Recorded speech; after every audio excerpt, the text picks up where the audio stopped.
(11월) 미 CPI 소비자 물가가 2.7%로 상승해 12월 기준금리는 인하되고 1월에는 동결할 가능성이 높아지고 있습니다. 트럼프 차기 대통령이 첫 100일 동안 중점 추진할 정책들로 이민과 에너지 정책 뒤집기, 물가 잡기, 규제 철폐 등을 제시했습니다. 트럼프 2기에 불법 이민 단속이 시작되면 불법 노동력에 의존해온 업종들이 가장 타격을 받을 것으로 예상되고 있습니다. 대형 식품 회사들이 어린이를 대상으로 중독성 있는 식품들을 마케팅해 소송을 당했습니다. 최근 연방우정국이나 택배사를 사칭한 문자 사기, 스미싱이 급증하고 있어 주의가 요구되고 있습니다.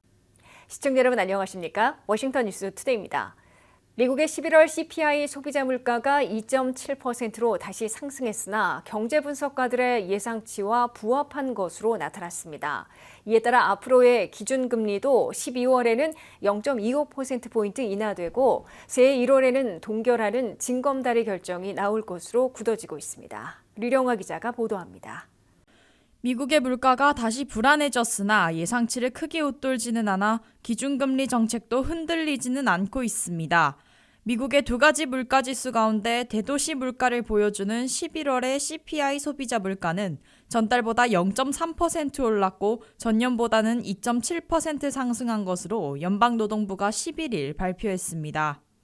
이는 9월에 2.6%보다 0.1포인트 더 올라간 것입니다.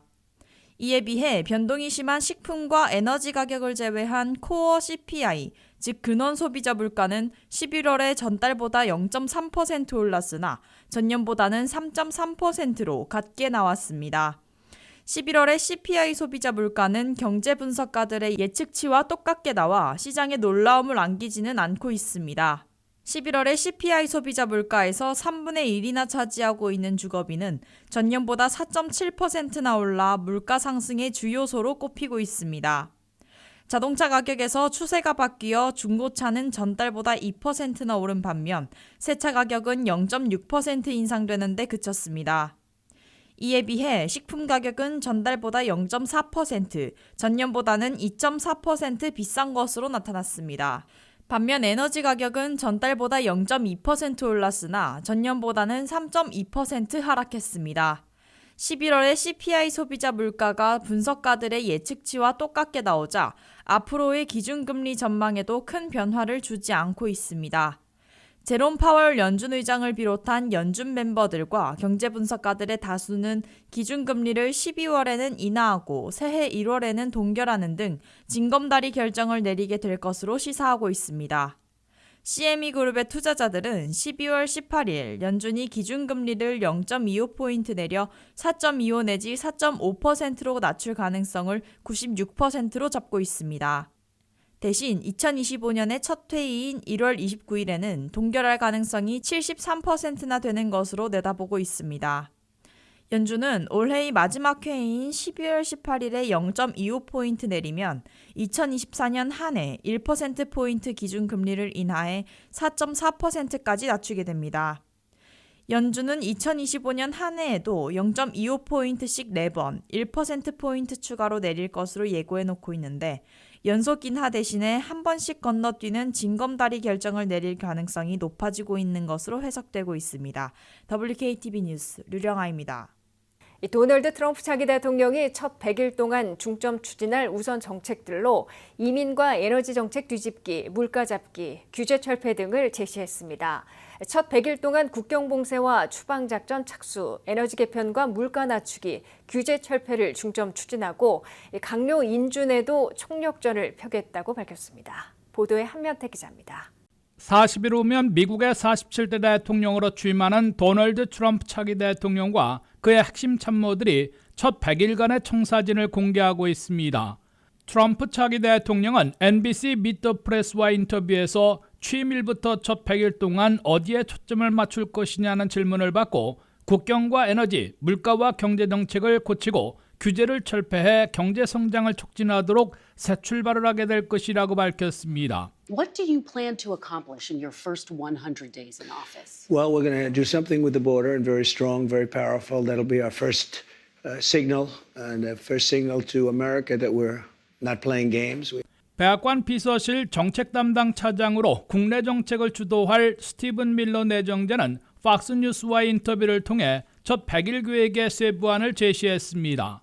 첫째, 국경을 봉쇄하고 사상 최대 규모의 추방작전에 착수한 후에 첫 100일 안에 획기적인 국경보안 강화 패키지 예산 법안을 마련하게 될 것으로 스티븐 밀러 내정자는 강조했습니다. 스티븐 밀러 백악관 비서실 차장 내정자는 공화당의 새 상원 대표인 존슨 대표와 린지 그램 상원의원이 획기적으로 국경과 이민 단속 예산을 증액하는 법안을 1월 말이나 2월 초까지 확정지을 것으로 약속했다고 밝혔습니다. You can get John Thune and Lindsey Graham have promised that they can get a full funding package for the border, the most significant border security investment in American history, which would be the biggest domestic policy win in at least 50 years, to the president's desk in January or early February. 지난해 초당적인 상원의 국경 강화 법안에서는 200억 달러를 투자하는 것으로 되어 있는데 트럼프 2기에서는 그보다 2배는 늘릴 것으로 예상되고 있습니다. 트럼프 1기 때에 국경 장벽 건설을 모토로 내세웠으나 이번 2기에는 장애물의 첨단 기술과 감시 장치를 포함하는 데 주력할 것으로 시사하고 있습니다. 임금을 대폭 인상하고 보너스를 제공해 국경 순찰대와 미국 내 이민 단속을 전담하는 IC 요원들을 현재 6천 명에서 대폭 증강하고 이민 구치 시설의 침상은 하루 5만 명 수용해서 10만 명으로 2배 늘릴 것으로 예고하고 있습니다. 연방 상원에서 국경 봉쇄와 추방 작전에 필요한 획기적인 예산 증액에 트럼프 약속인 드리머 구제와 민주당과의 협상에 필요한 합법 이민적 제소 방안이 포함될지 주목을 끌고 있습니다. 지난해 나왔던 연방 상원의 초당적인 국경 법안은 보안 강화 예산으로 200억 달러를 투입하는 대신에 한 해 5만 개씩 5년 동안 25만 개 영주권을 더 발급해 이민 신청 서적체를 해소하는 방안도 들어 있었습니다. 둘째, 인플레이션을 끝내겠다는 공약에 따라 트럼프 차기 대통령은 취임 첫날 행정명령을 통해 각 부처에서 물가 낮추기 총력전을 편 후에 첫 100일인 4월 30일까지 성과를 보고토록 지시할 것으로 알려지고 있습니다. 셋째, 트럼프 차기 대통령과 함께 바이든 에너지 정책을 뒤집고 새로운 정책으로 대체하게 됩니다. 전기차에 대한 세금 혜택을 폐지하는 작업에 착수하고 석유 시출을 대폭 확대 허용해 1년 내지 1년 반 안에 휘발유와 전기 등 에너지 가격을 반값으로 낮추는 공약 이행에 나섭니다. 넷째, 에너지 시장과 금융시장, 경제계에서 가능한 한 규제를 최대한 철폐해 일자리 창출, 물가 낮추기, 성장 촉진을 달성한다는 야심찬 목표에 시동을 걸게 됩니다. WKTV 뉴스 한면택입니다. 트럼프 2기 첫날부터 불법 입국자 추방 작전과 불법 이민 단속이 시작되면 불법 노동력에 의존해온 건설과 농장, 식당과 호텔, 서비스 업종이 가장 타격을 받을 것으로 나타났습니다. 지역별로는 캘리포니아, 텍사스, 플로리다, 뉴욕, 뉴저지, 일리노이 등이 가장 큰 혼돈을 겪을 것으로 꼽히고 있습니다. 트럼프 2기의 사상 최대 규모의 추방 작전을 전개하려면 국경 봉쇄와 동시에 미국 내부에서 대대적인 불법 이민 단속을 펼쳐야 하는데 상당한 경제 파장이 우려되고 있습니다. 트럼프 1기 때와 같이 2기에서도 강력한 내부 불법 이민 단속이 시작됐다는 소리만 듣고서도 서류 미비 외국인 노동자들은 대거 잠적하게 될 것으로 예상되고 있습니다. 따라서 외국인 노동자들에게 많이 의존하고 있는 업종에서 직격탄을 맞을 것으로 나타났습니다. 퓨 리서치 센터와 이민정책연구소 등의 분석에 따르면 서류 미비 외국인 근로자들은 현재 건설업종에만 154만 5천 명으로 13.7%나 차지하고 있습니다. 농업에는 24만 5천 명으로 12.7%를 점유하고 있습니다. 식당, 호텔 등 환대 업종에서 일하고 있는 서류 미비 외국인들은 100만 2천 명으로 7.1%를 차지하고 있습니다. 각종 서비스업에 종사하고 있는 서류 미비 외국인 노동자들은 50만 천여 명으로 6.5%를 점유하고 있습니다.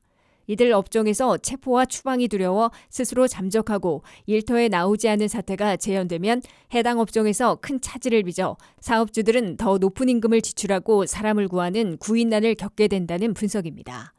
830만 서류 미비 외국인 근로자들을 포함해 110만 불법 이민자들이 가장 많이 거주하는 곳은 캘리포니아로 180만 명이나 되고 텍사스가 160만 명, 플로리다 120만 명, 뉴욕 65만 명, 뉴저지 47만 5천 명, 일리노이 40만 명으로 추산되고 있습니다. 버지니아와 메릴랜드, 펜실베니아, 매사추세츠, 노스캐롤라이나, 조지아, 서부 워싱턴주, 애리조나와 네바다 등 9개 주에는 17만 5천 명에서 40만 명 사이를 기록하고 있습니다. 출신 국가별 불법 이민자들을 보면 멕시코 출신이 531만 명으로 약 절반에 육박하고 있고 엘살바도르 74만 명, 과테말라 72만 명, 온두라스 49만 명의 순으로 나타났습니다. 아시아계 서류 미비자들은 7명당 1명꼴인 170만 명이며 인도 출신들이 46만 명으로 가장 많고 중국이 39만 명, 필리핀이 25만 명, 한국이 17만 5천 명으로 5위, 베트남이 12만 3천 명으로 6위를 기록하고 있습니다. 대형 식품 회사들이 어린이들을 대상으로 중독성 있는 식품들을 마케팅해 소송을 당했습니다. 소송을 당한 회사들은 코카콜라, 몬델레즈, 크래프트 하인즈 등 대기업들이 포함됐는데요. 이들 기업들은 어린이들을 대상으로 중독성 있고 만성 질환을 유발할 수 있는 초가공 식품을 마케팅했다는 이유에서 소송을 당했습니다. 김미영 기자가 보도합니다. 코카콜라와 다른 10개 대형 식품 회사들이 중독성이 있는 제품을 어린이를 대상으로 마케팅하고 만성 질환을 유발한다는 혐의를 받고 있습니다. 몬델레즈, 코카콜라, 크래프트 하인즈를 포함한 주요 식품 회사들은 화요일에 미국에서 새로운 소송이 제기되었는데 어린이에게 중독성이 있고 만성 질환을 유발하는 초가공 식품을 설계하고 마케팅했다는 혐의입니다. 브라이스 마티네즈는 소송에서 크래프트 하인즈, 마스, 펩시를 포함한 기업들의 제품으로 인해 어린 나이에 당뇨병과 비알코올성 지방간 질환을 앓게 됐다고 주장했습니다. 소송에 나열된 11개 회사는 코카콜라, 코나그라 브랜드, 제네럴 밀스, 켈라노바, 크래프트 하인즈, 마스, 몬델레즈, 네슬레, 포스트 홀딩스, 켈로그 주식회사가 있습니다.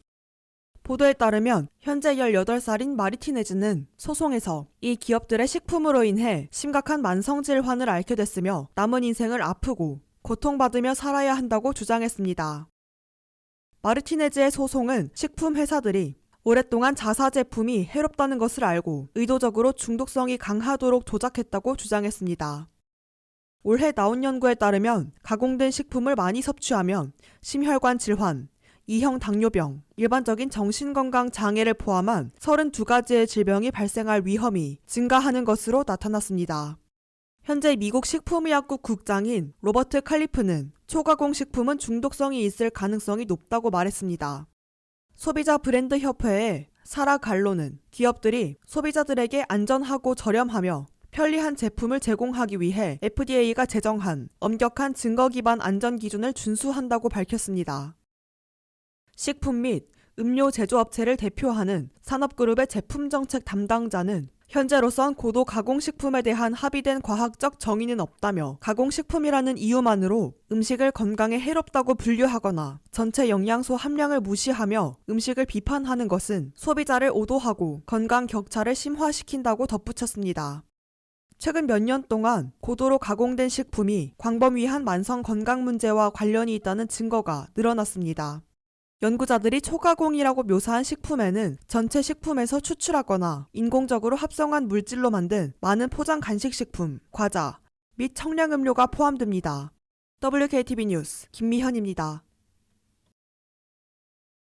연말 배송이 많아지고 있는 요즘 연방 우정국이나 택배사를 사칭한 문자 사기, 스미싱이 급증하고 있습니다.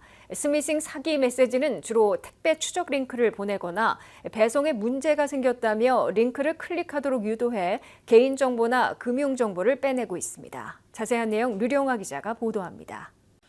택배사 사칭주의보가 내려졌습니다. 최근 USPS, FedEx, UPS 등에서 보낸 것으로 위장한 문자 메시지가 급증하고 있습니다. 이 문자들에는 택배 추적 링크나 배송 관련 문제 해결을 위한 링크가 포함되어 있는데 이를 클릭하면 피해자의 개인정보가 유출될 수 있는 스미싱 사기의 위험에 처할 수 있습니다. 사기꾼들은 소비자들이 신뢰할 수 있는 택배사를 사칭하여 의심 없이 링크를 클릭하도록 유도하고 있습니다. 이러한 사기 메시지는 특히 사람들이 온라인 쇼핑을 많이 하고 배송량이 증가하는 연말 시즌에 더욱 활발히 발생합니다. USPS는 공식적으로 고객이 요청하지 않는 한 문자 메시지는 소비자에게 연락하지 않는다고 입장을 밝혔습니다.